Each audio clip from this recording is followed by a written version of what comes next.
Electrotherapy. That would be chapter 15. All right.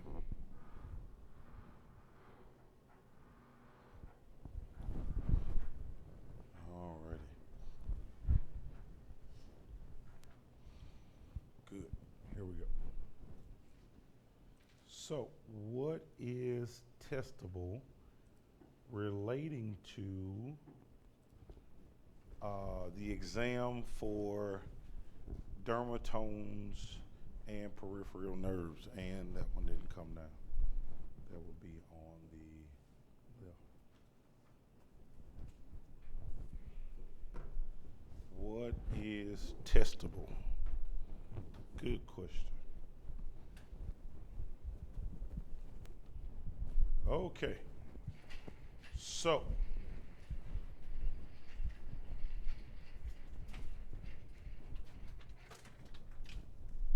alrighty. So things you will need to know relating to the dermatome map, just kind of general area that's covered. So C4 area, clavicular leading out to the shoulder. C5 is really lateral shoulder, upper portion of the humerus. C6, distal humerus, thumb, index finger. C7, middle finger. C8,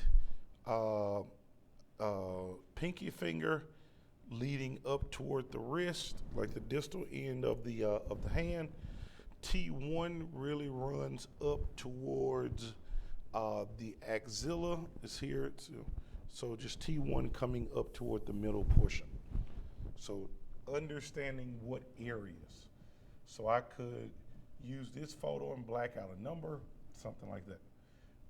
As far as the other thoracic levels, T4, line of the nipple, T10, the umbilicus, L1, suprapubic region, L2 is going to be anterior thigh, L3, medial knee, so anterior thigh, medial knee, L4, anterior knee down to the medial part of the calf, L5, lateral part of the tibia down to the distal part of the foot, and then wrapping around S1, S2.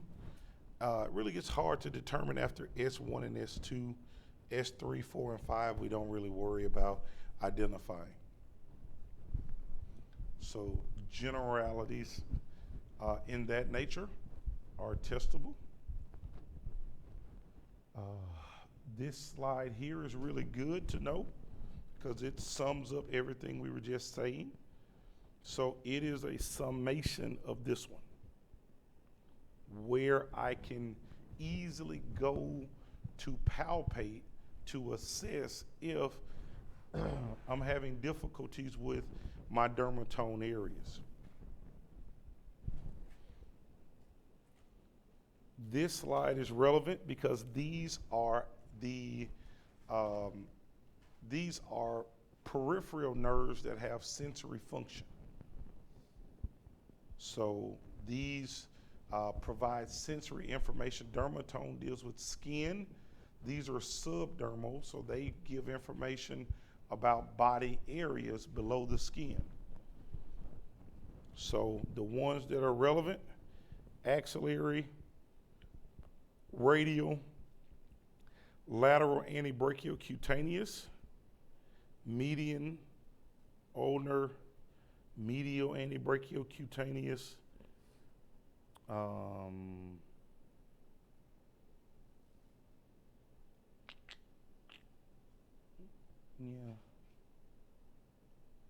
yeah, that's really the main one. Yeah,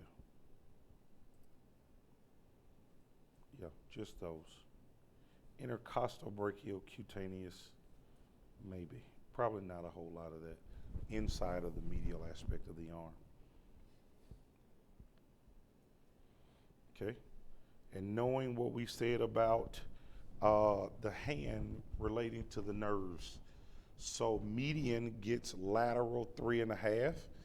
thumb, index, middle finger, half the ring. So it gets 3.5 on the palmar side.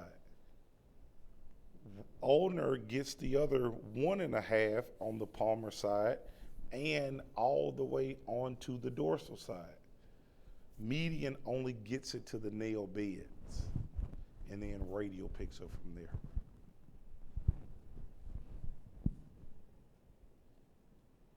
So this slide is just an it's not nearly as, so don't look at this slide in general. I just put that in there in case you just wanted more information. This slide is not relevant for what we're doing. This slide is. So these are the cutaneous portions of the peripheral nerves for the leg. So obturator, know that one? Femoral, lateral cutaneous nerve of the thigh, saphenous nerve, and understand the name change. Saphenous nerve is not a new nerve, it is a continuation of femoral nerve. Just like lateral antebrachiocutaneous is a continuation of musculocutaneous. So those two are continuation nerves that change names at different segments. Musculocutaneous changes names after the elbow, and femoral nerve changes names below the knee to saphenous nerve. And then all of these are some type of fibular nerve, so just no fibular nerve or perineal nerve. Then coming up the back, posterior cutaneous nerve of the thigh, know that one. And then tibial nerve here, here and there, and then that's still saphenous. So those are the testable things. This slide is not really relevant for testing. Don't really do a lot under the foot.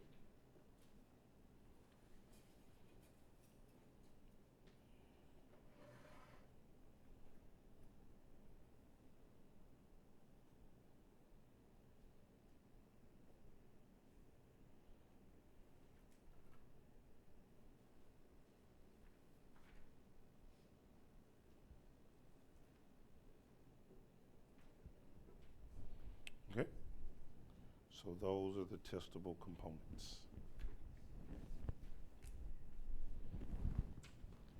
Other questions?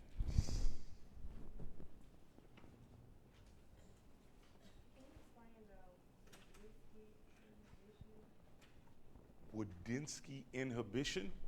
Sure. Okay, so what is Wodinsky inhibition? Great question. So when we're looking at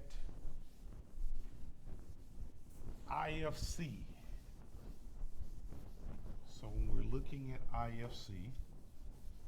let me erase this first so it doesn't keep sounding loud. Okay, so when we're doing IFC, remember, let's go all the way back. Pulsed currents, so if I'm using a pulsed current,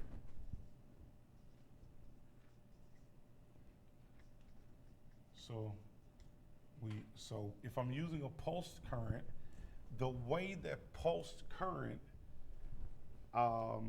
functions to overcome skin's resistance or its abilities to resist current from coming into it, the way that it overcomes skin's resistance or skin's inhibition is through it allows for large pulse widths, or let's do this, large phase durations, It allows for high amplitudes and high frequencies.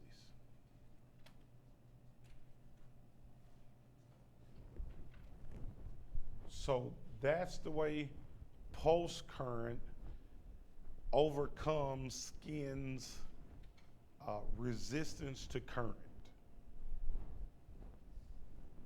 So skin has its own resistance to current altogether, its own impedance. So the way pulse current overcomes the impedance is through large phase duration, high amplitudes, high frequencies. Okay. So then the other current type that we use a lot are going to be AC currents. And the way that AC currents overcome skin's impedance is going to be using high frequencies, or let's see, I want to call that high frequency. Call this moderate frequency. But AC currents use high frequency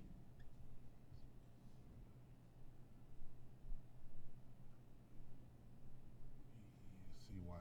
So it uses high frequency on the front end. And that's going to help to break down skin's impedance. So it uses a very high frequency that allows for it to break down skin impedance. And then once it breaks down the impedance, then I'm now able to set the device to match the things that I needed to do to match my protocol. But it uses a very high frequency to break down, to help break down skin's impedance.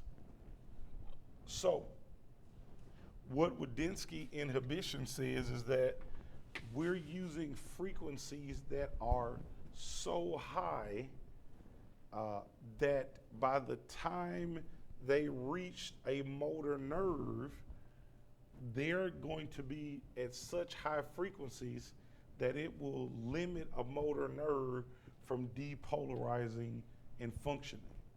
So it literally is like a wet blanket over the motor nerve. It's not going to allow it to function like it normally would, so it's going to primarily be used for sensory. So it's saying its frequencies are so high that it's going to, it wouldn't be allowed to depolarize a motor nerve normally, so it keeps it from firing.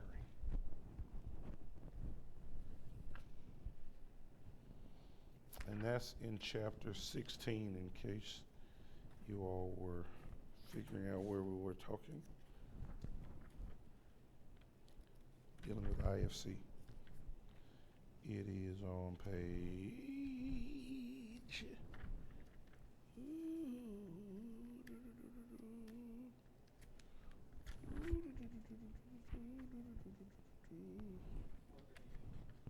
thank you, sir. 438. Okay.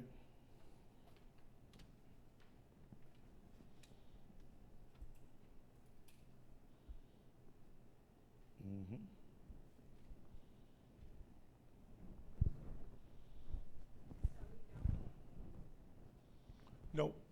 No, we do. I mean, we want that to happen because we don't want to, for the most part, everything we're using IFC for is going to be done by depolarizing sensory nerves versus motor nerves.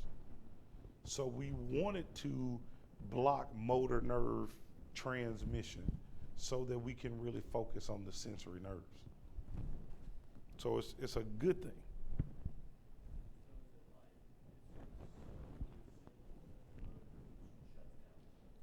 Right. So the frequency is so high So it's not just 1 to 2 pulses per second. The frequency is so high, 4,000 hertz per second. Such a high frequency that the motor nerve can't even respond to that. Doesn't have the abilities to respond fast enough to that. So it just dampens it. It goes, I can't do anything with this.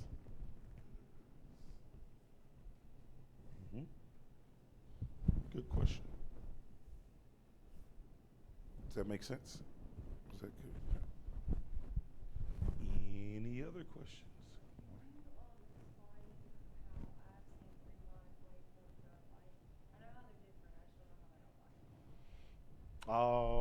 Good question. The best thing is just this one here. They both use high frequency. They use really high frequencies to break down skin impedance. So both are AC currents that focus on the use of high frequency. So it's really high frequency. Most of them are 4,000 hertz per second. It uses really high frequency to break down skin's impedance.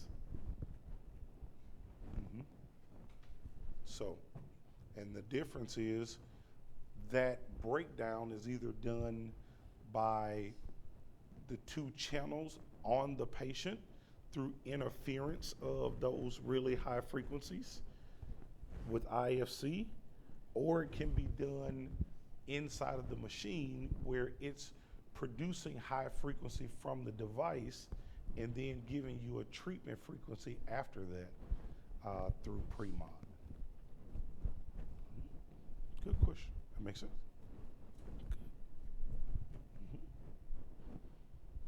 Good stuff. Any other questions? These are good. I like questions. Sure.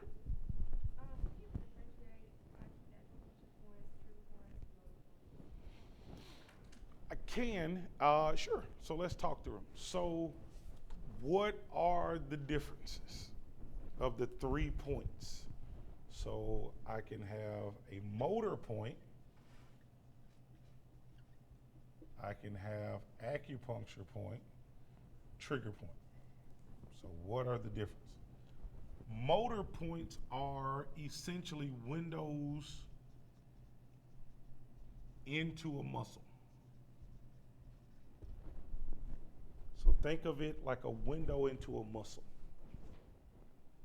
It is the place where the motor nerve is actually going to be entering the muscle to provide innervation.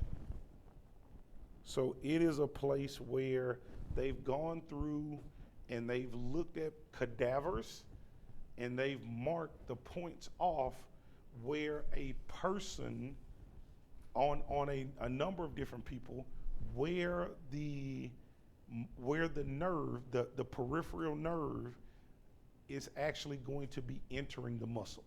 So the nerve enters the muscle, spreads out through the muscle, and that allows for the muscle to then respond to the nerve. So there are multiple points along the body that allow me these opportunities. Here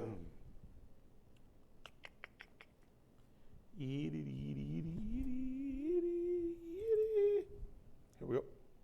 So yeah, so they've literally gone through the body and found the points where these take place. So if I'm looking for deltoid, they find anterior deltoid, the place where axillary nerve enters anterior deltoid is about right there. If I'm looking for middle deltoid, that's the place where axillary nerve enters the muscle. So like it's literally the place where it's diving into the muscle. So those are motor points, places where peripheral nerves are actually entering the muscle. And because of that, they have a lower threshold for stimulation. because they're not buried underneath the muscle, it's right there superficial to the muscle.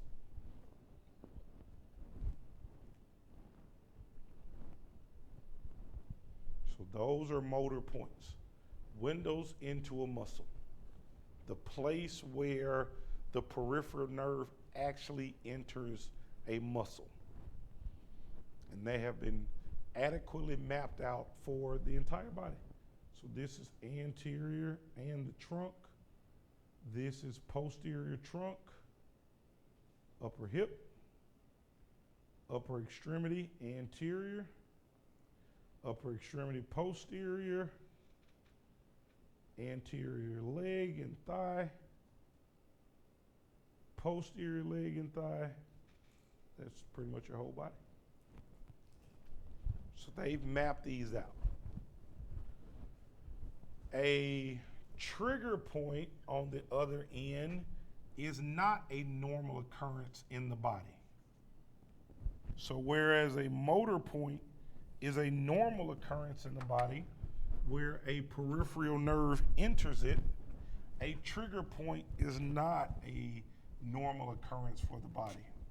Trigger points are, they're going to be hypertrophied muscle fibers, or I wouldn't call it hypertrophy.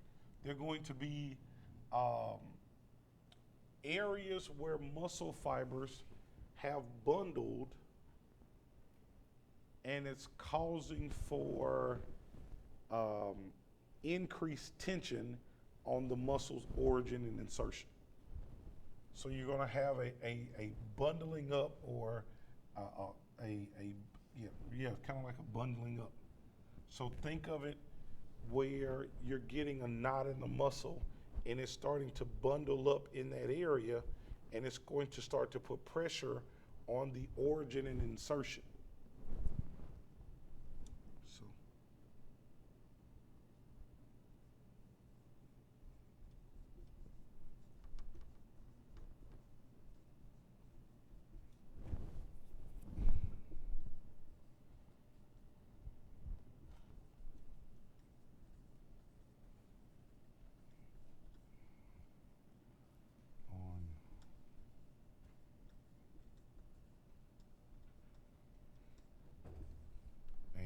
pain. So they cause pressure on the origin and insertion, and ultimately they're going to contribute to pain because you're constantly pulling on a muscle and it never relaxes. Now the pain can either radiate out into other areas. That's usually going to be an active trigger point, or a dormant one is not going to radiate out, but it'll just be painful underneath the trigger point.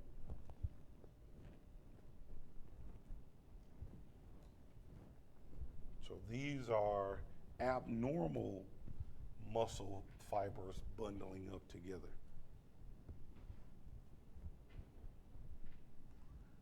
And then an acupuncture point is a normal point in a muscle, and is simply a place where they have mapped out where current will enter the body easier as well.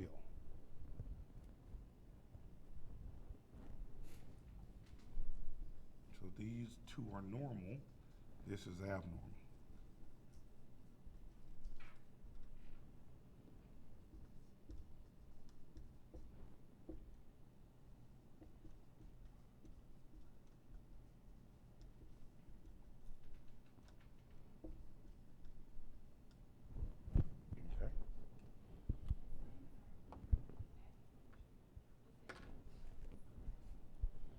Yeah, so it's a normal place.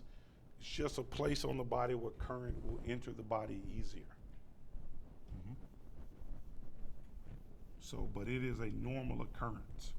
Trigger points are abnormal occurrence. So our goal is to release them. We don't release acupuncture points because they are a normal occurrence in the muscle.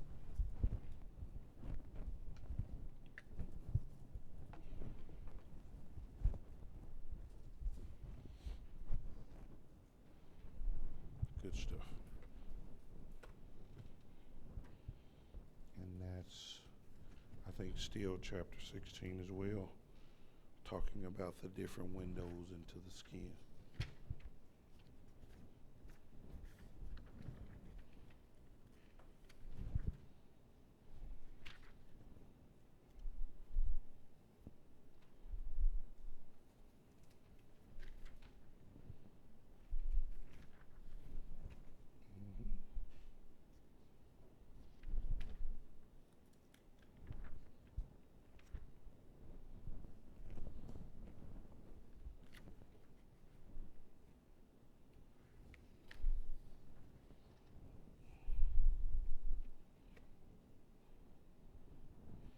Yeah. Page 435, 436, electrode placement. Really 436.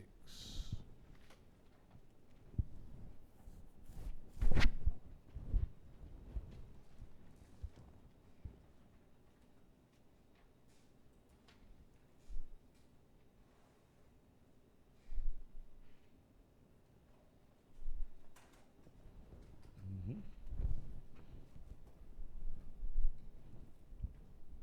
Good stuff. Alrighty. So we'll start from here. Start back in chapter 14. Then we'll hammer out some lab. All of these are great questions. So what we may do is just looking like, I think Colton may be out today. I think he said he may be fine tomorrow. So I'll let you know. We may reschedule your test to Monday just because we've had people out so that everyone can catch up and figure out what we're doing. I will let you know though. Let's see how today goes. 13. Okay. So, chapter 13. This is where we started looking yesterday.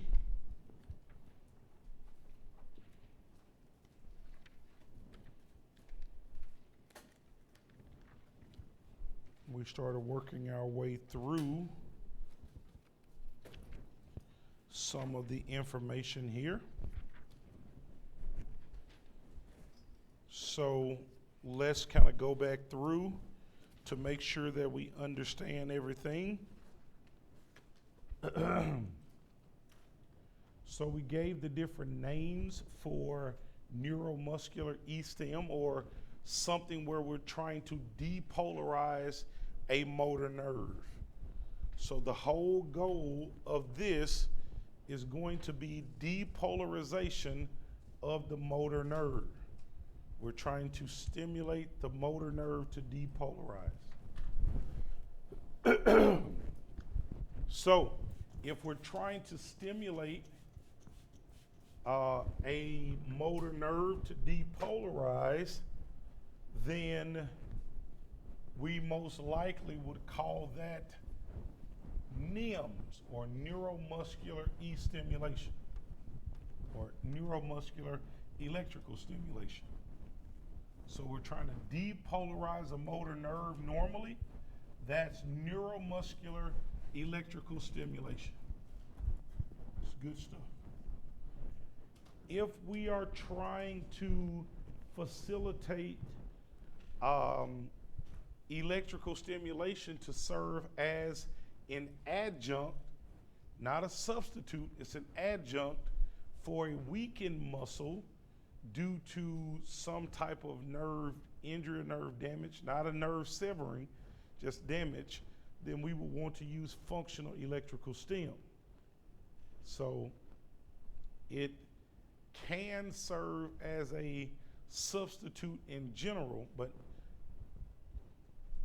yeah, so we like it more as a come along than just a pure substitute, but it is good.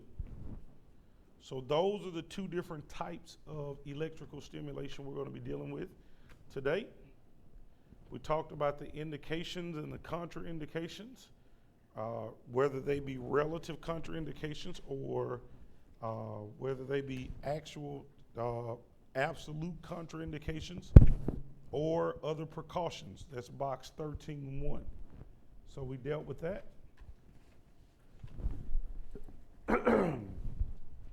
Then we went through and started talking about the different waveform types that we can use as it relates to neuromuscular E-stim. So there are a number of different waveforms that can be used to produce a depolarized motor nerve. If I'm using pulse current, I would be using either symmetrical biphasic, asymmetrical biphasic, or VMS. All of those are a pulsed type current. If I wanted to use an AC waveform, I would use Russian. And like we told you, there is one device that allows for us to use IFC as a motor nerve depolarization current. So there is one current that one machine. We don't really do it because it's rare you're going to ever see that machine or use that for a patient, but it is possible.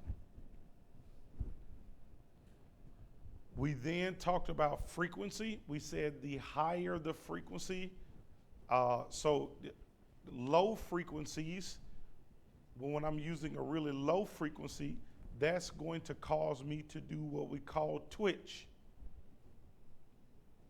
a non-functional muscle contraction. Twitch. So low frequencies help to produce twitch, whereas higher frequencies can help to produce tetany.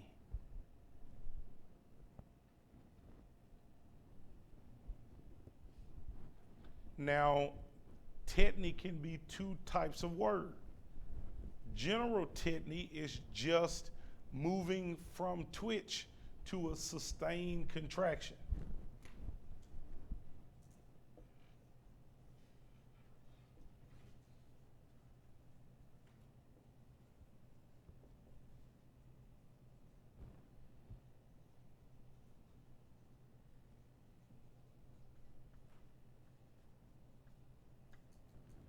Whereas fused tetany is now when the device causes the motion, causes the joint to produce motion.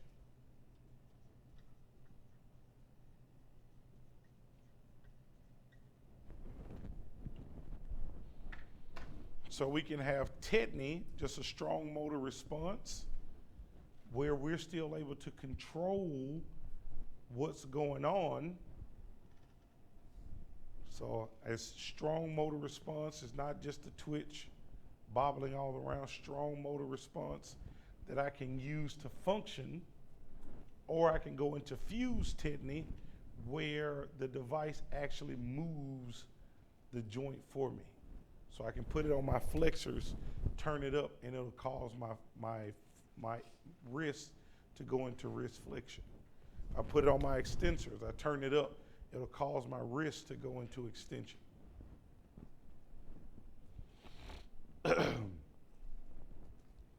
So we said you can actually get tetany from a frequency as low as 12 pulses per second, or 12 hertz if you're dealing with AC.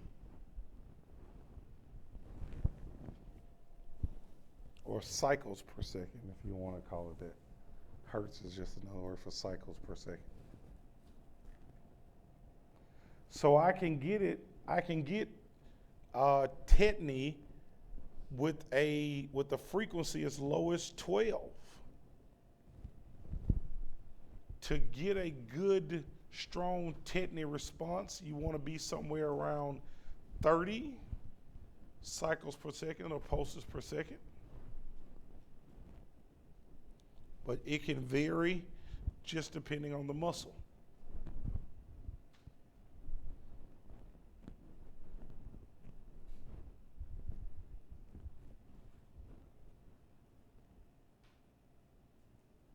Okay, and we'll look at that.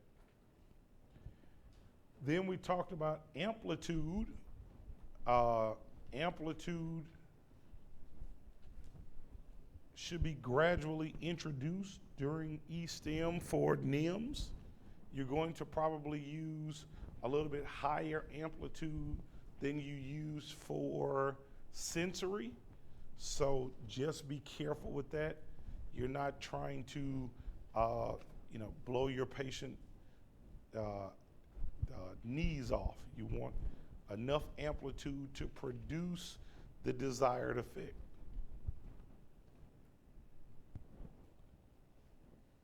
So one of the things that the book told us is that increasing amplitude causes greater recruitment of nerve fibers relating to the motor unit.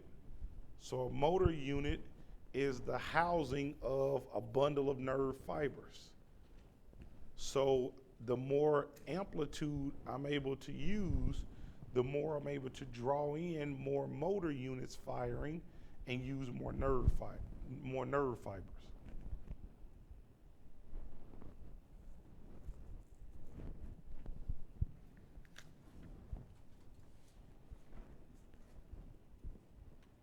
Then we talked about pulse duration. Pulse duration is very similar, or phase duration. It's the exact same thing we've been learning from strength duration curve. So to depolarize a motor nerve, my rho base needs to be somewhere around at least 200 microseconds to depolarize a motor nerve at the lowest current amplitude available. So I need a device to have at least 200 microseconds of available pulse duration or phase duration if I'm going to use the lowest amplitude possible to depolarize a nerve.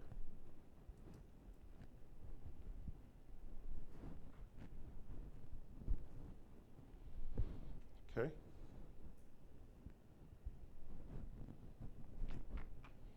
And so we looked at the machine, the portable NMES unit on yesterday.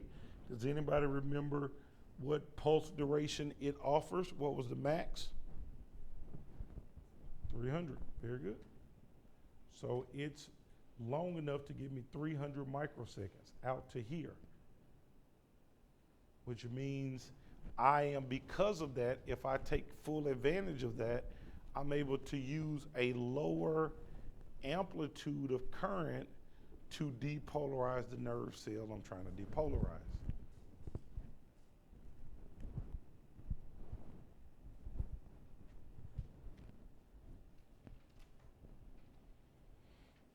Okay.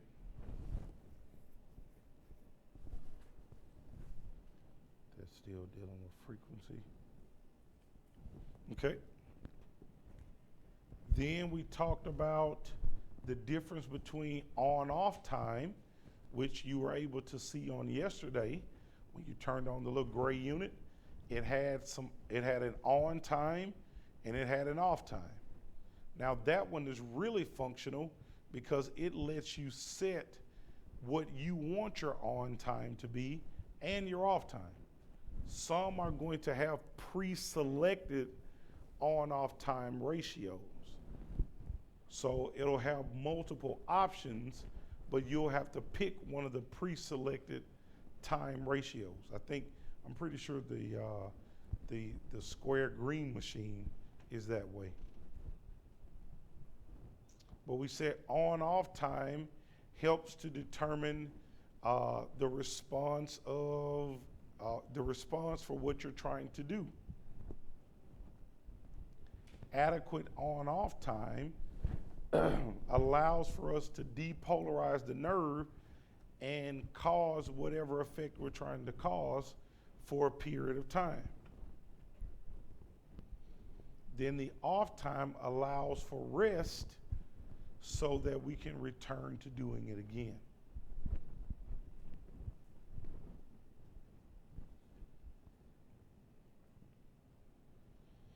Okay. And we said if we combine our on-off time together, divide them by the total on time, and multiply it by 100, that gets us the duty cycle.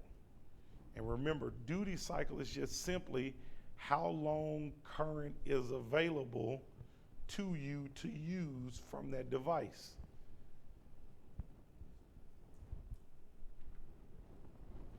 So duty cycle is just how long current is available.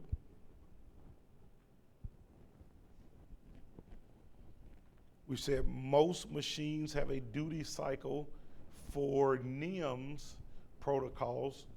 They have a duty cycle set to about 50%, which means half of the time you're going to be using the device will have adequate current for you to use.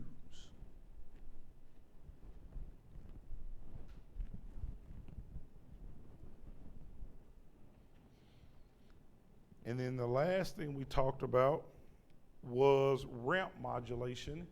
And we said the ramp is important because it makes it more comfortable to deal with the actual current going from 0 amplitude to whatever your peak amplitude is.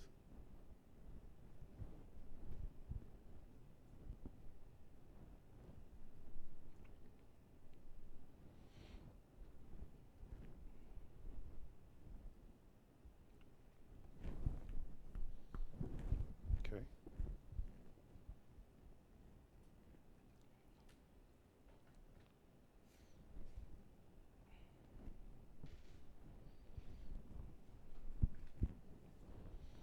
Alrighty. So, yesterday when we were using ramp, we used it where we had you do a 2-second ramp and then you dropped it down to 1 second. What did you notice when you were dropping it down? Did anybody get a chance to do it? A couple people. For the ramp?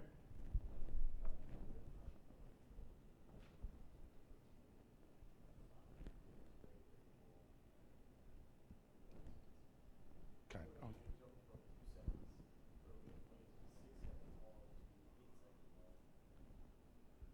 It's a lot different. For a full 8 seconds of peak amplitude is a lot different. We'll play around with it again today. We'll play around again with it today. Okay. So usually for most everything we do, a common ramp time set is usually going to be about 2 seconds. Not a lot of need to go beyond that. Yeah, not a lot of need to go beyond that. Unless you have a really debilitated patient that you're trying to acclimate to current.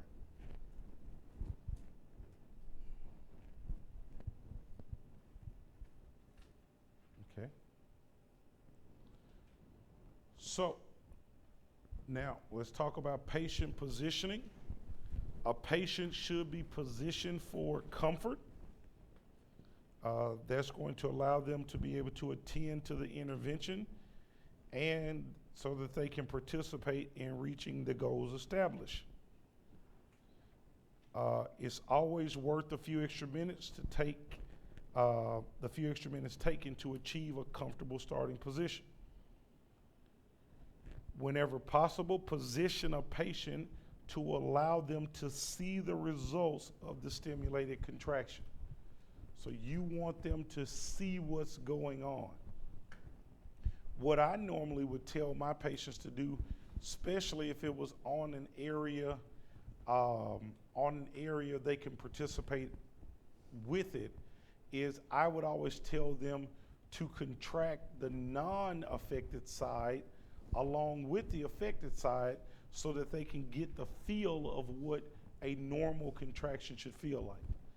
So if I'm doing knees, for an example, and I'm trying to get them to do quad sets, isometric quad sets, just laying there, not laying there, I'll usually have them in a 90-90 position, back against the wall, legs are completely out, long sitting position. And I will have them contract their quad muscles and use the unaffected side and contract it along with the affected side. And then have them learn how to match, make a match.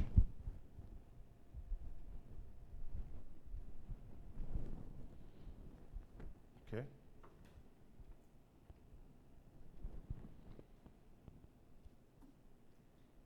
Okay. So it says, remember, one of the reasons a muscle contraction is being electronically elicited is because of the fact that a patient cannot voluntarily do it with a strong contraction. Being able to see the response can be powerful for the patient when he or she has not had a strong contraction for some time. Visual feedback also enhances sensory information and learning. So a lot of what we're doing with NMES is motor re-education. It's teaching the brain how to send the stimulus needed so that we can enhance muscle strength. It's recruiting more motor units so that we can enhance strength. So a lot of it is about motor learning. Okay.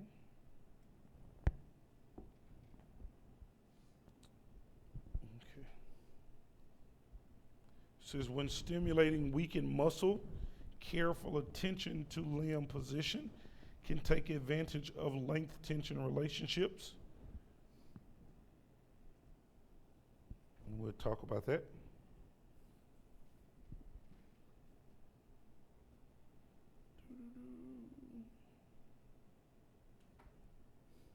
Yeah. So that's some of the goals there.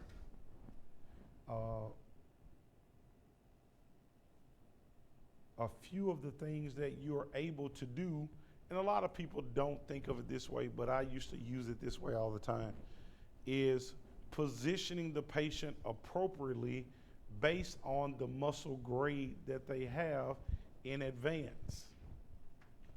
So if I have a patient who is below a 3, so what does a 3 out of 5 on a manual muscle test mean?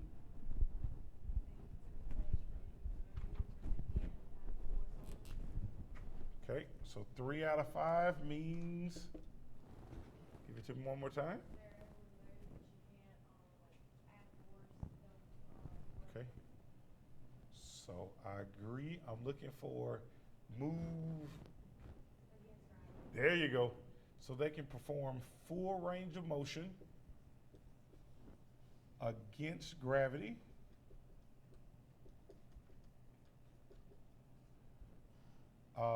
But cannot move against resistance.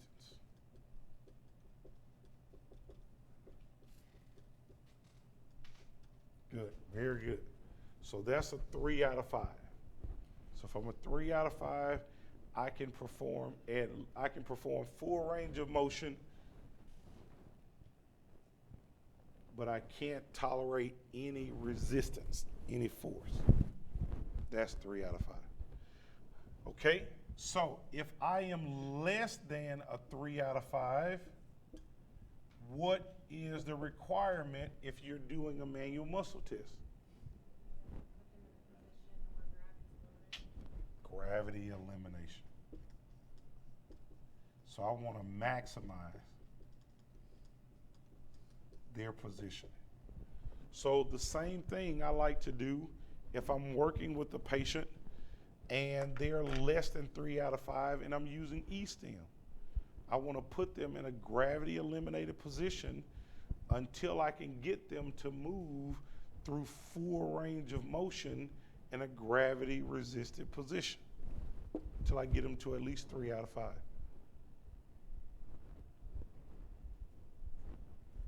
So I will put you in a gravity eliminated position. And so shall you. We will work on it.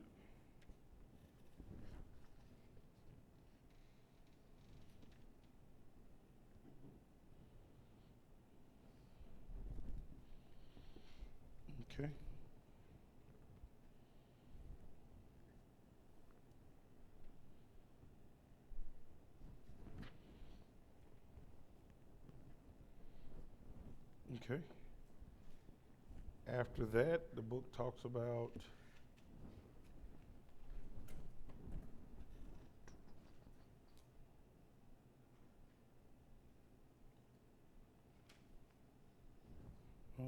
yeah.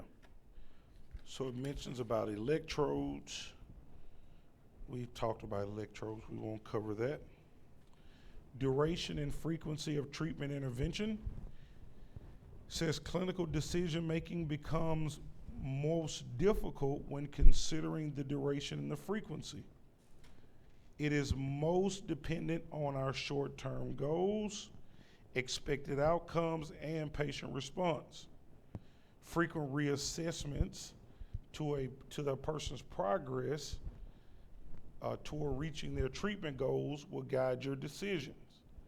The duration of treatment intervention of NMES or FES will vary as much as 6 weeks if the goal is muscle endurance, to as little as 1 session if we're just trying to facilitate a contraction, if we're just trying to get movement of the area. It says a person with an orthopedic injury, so these are ACLs or knee replacements or hip replacements, or they've had some type of maybe surgical intervention. So a patient with an orthopedic injury in a normal nervous system would generally respond more quickly than one with neurological disease. Okay. Remember, the goal of NMES and FES is simple: to cause a muscle contraction. Anything that impairs or interrupts the information along the way will make it more difficult. Okay. All righty. Okay. So, take about 5 minutes there, stretch your brains, and we'll come back and finish out lecturing this chapter, and then we'll start having some fun.